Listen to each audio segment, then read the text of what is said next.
প্রিয় দর্শক, এই আসছে অক্টোবর মাস থেকে শুরু হচ্ছে ইউপি নির্বাচন। মানে ইউপি নির্বাচনের মাধ্যমেই এর মধ্যে দিয়ে স্থানীয় সরকার নির্বাচনের কাজটা শুরু হবে। মানে স্থানীয় সরকার মানে প্রথমে ইউনিয়ন পরিষদ, তারপরে ধীরে ধীরে হয়তো বিভিন্ন ধাপে কখনো উপজেলা অথবা পৌরসভা অথবা সিটি কর্পোরেশন, জেলা পরিষদ, এগুলি সবই স্থানীয় সরকার নির্বাচন হবে। এখন স্থানীয় সরকার কিন্তু একটা গণতান্ত্রিক সরকারের জন্য আমি মনে করি সবচেয়ে গুরুত্বপূর্ণ বিষয়। মানে একটা এলাকার উন্নয়ন কিভাবে হবে, কোন উন্নয়নটা হওয়া প্রয়োজন, এটা এই স্থানীয় সরকারের উপর নির্ভর করে। তারা এটা করবে। যদিও আমাদের এখানে স্থানীয় সরকারকে বিকলাঙ্গ করে রেখে দেওয়া হয়েছে।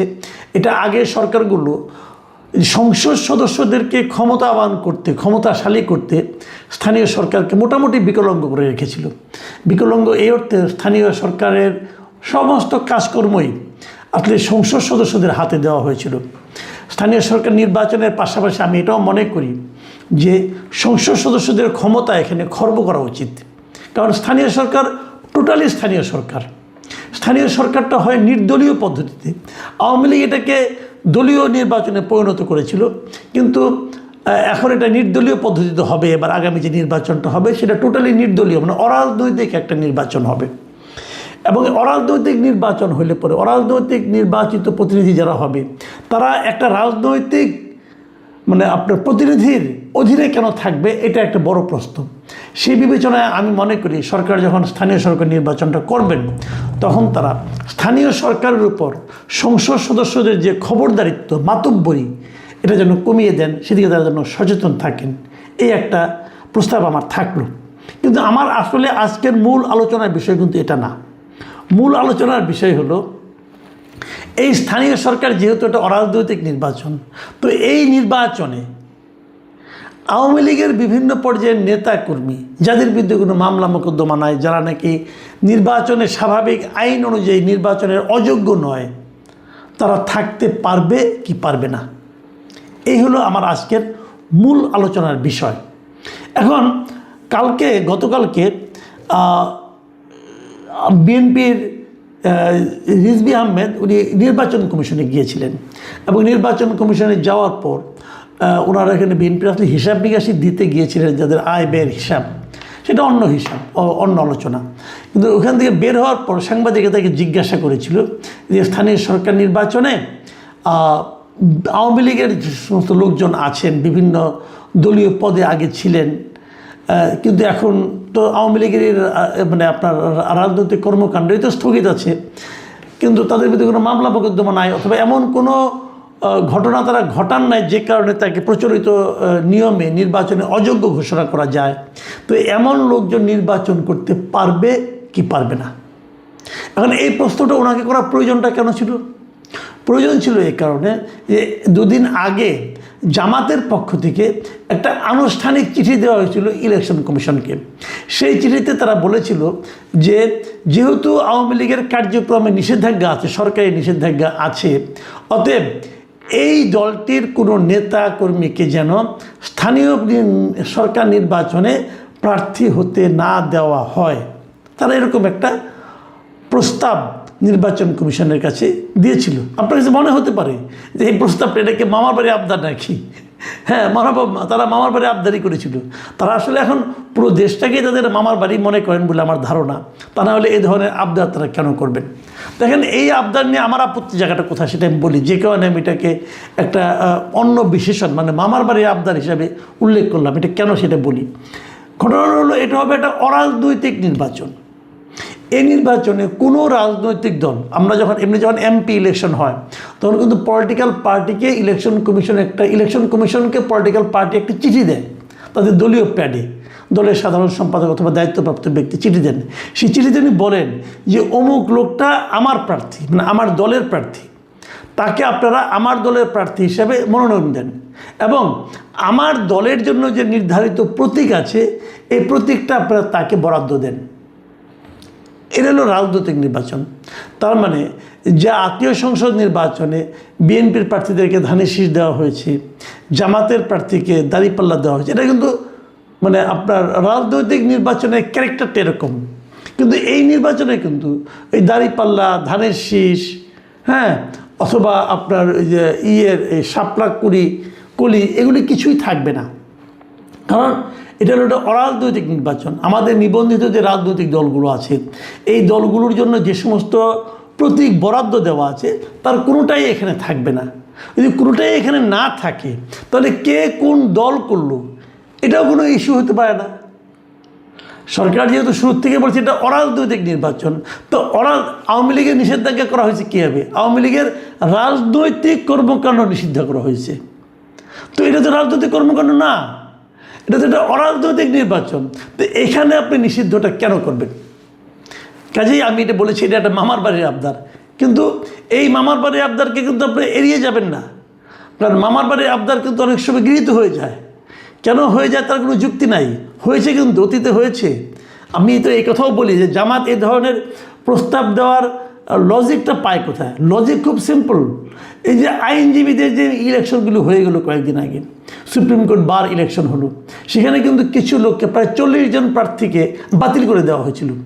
কেন বাতিল করে দেওয়া হয়েছিল? বলা হচ্ছিল যে এরা নাকি আওয়ামী রাজনীতির সঙ্গে সম্পৃক্ত। এটা কোন আইনে পড়লো এটা নিয়ে কেউ কোনো আলোচনা করে নাই। সরকারি দলও এটা নিয়ে কোনো কথাবার্তা বলে নাই। জামাত তো মহা খুশি, এনসিপিও কোনো কথাবার্তা বলে নাই। তো এটা যদি হতে পারে, এটা অরাজনৈতিক নির্বাচনে যদি আপনি আওয়ামী লীগ করে অথবা আওয়ামী লীগকে সমর্থন করে অথবা আওয়ামী লীগের সঙ্গে যোগাযোগ আছে, এই অজুহাতে যদি এইখানে আইনজীবীদেরকে বাতিল করে দেওয়া যায়, তাহলে ইউপিতে যাবে না কেন? স্থানীয় সরকারে যাবে না কেন? এই ধরনের একটা লজিকের উপর ভিত্তি করেই আমার ধারণা জামাত এখানে এই ধরনের একটা প্রস্তাব নিয়ে গিয়েছে। এই প্রস্তাবের কথাই বিএনপি রিজভী আহমেদকে জিজ্ঞাসা করা হয়েছিল, সাংবাদিকরা জিজ্ঞাসা করেছিলেন যে তাহলে কি এই স্থানীয় সরকার নির্বাচনেও আওয়ামী লীগ অংশ নেবে না? রিজভী আহমেদ একটা চমৎকার কথা বলেছেন। তিনি বলেছেন যে এবারের এই স্থানীয় সরকার নির্বাচনটা দলীয় প্রতীকের ভিত্তিতে হচ্ছে না। সেক্ষেত্রে নির্বাচন কে করবে না করবে এটা আদালতের বিষয়, এটা নির্বাচন কমিশনের বিষয়। কি আইন আছে তা দেখে সে অনুযায়ী তারা নির্ধারণ করবেন।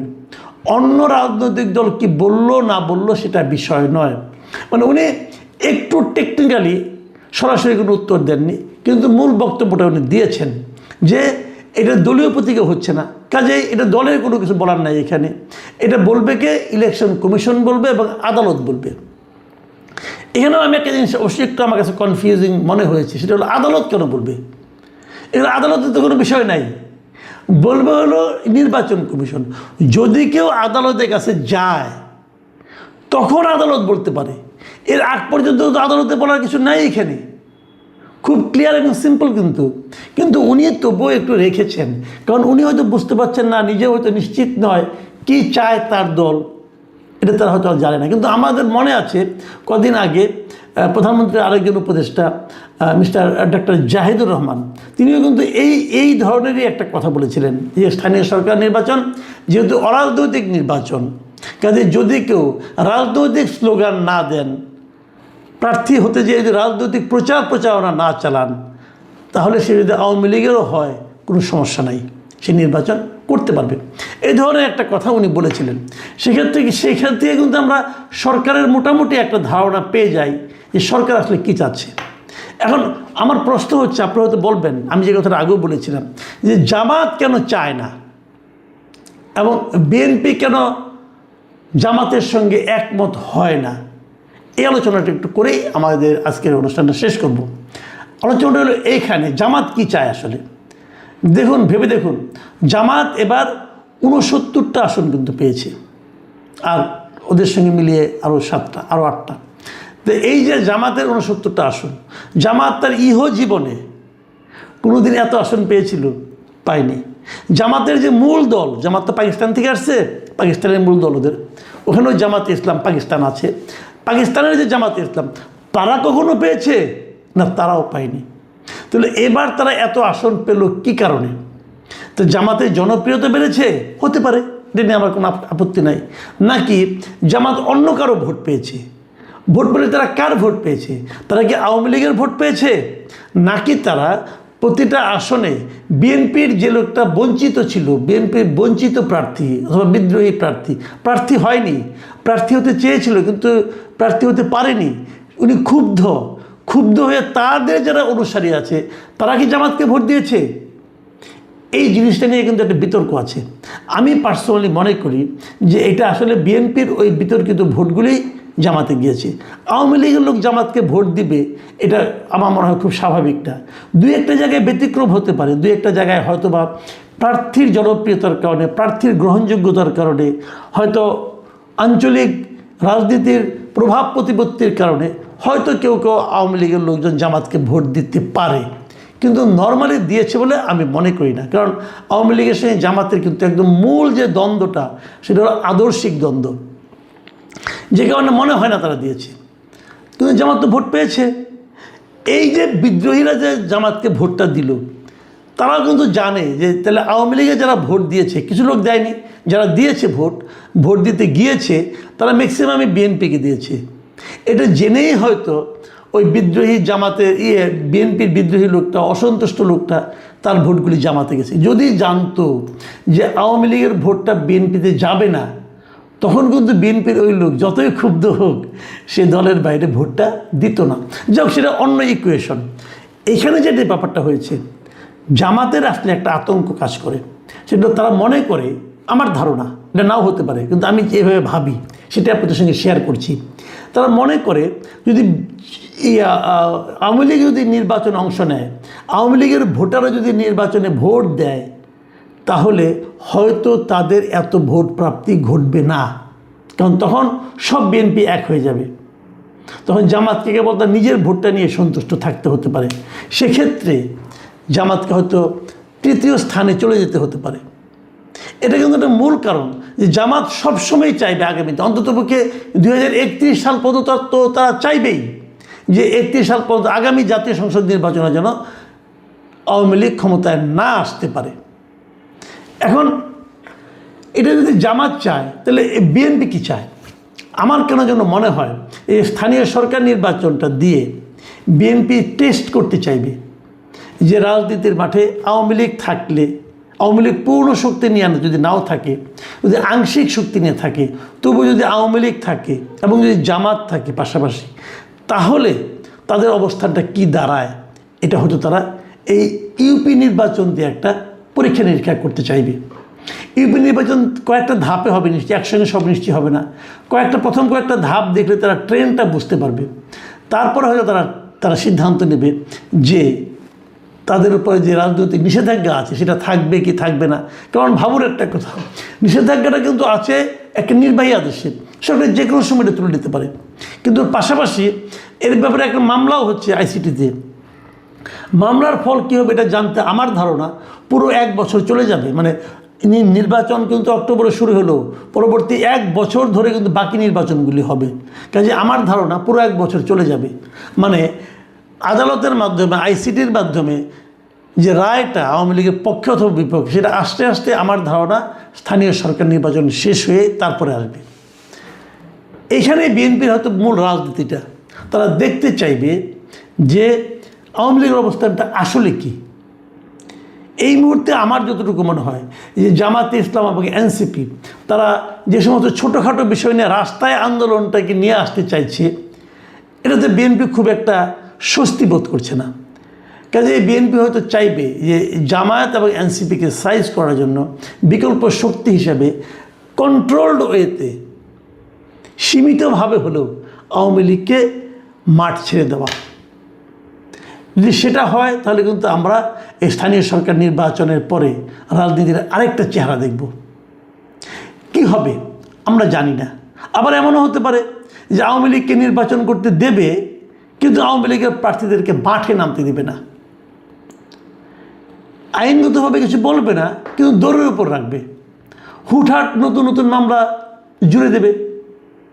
তো এই জায়গাটা আসলে কি দাঁড়ায় আমাদের মনে হয় অক্টোবর পর্যন্ত অপেক্ষা করতে হবে, কিন্তু তার আগেও আমরা হয়তো কিছু বুঝতে পারবো। দেখা যাক কী হয়, আমরা অপেক্ষা করি। প্রিয় দর্শক, এখন এ পর্যন্তই। আল্লাহ হাফেজ।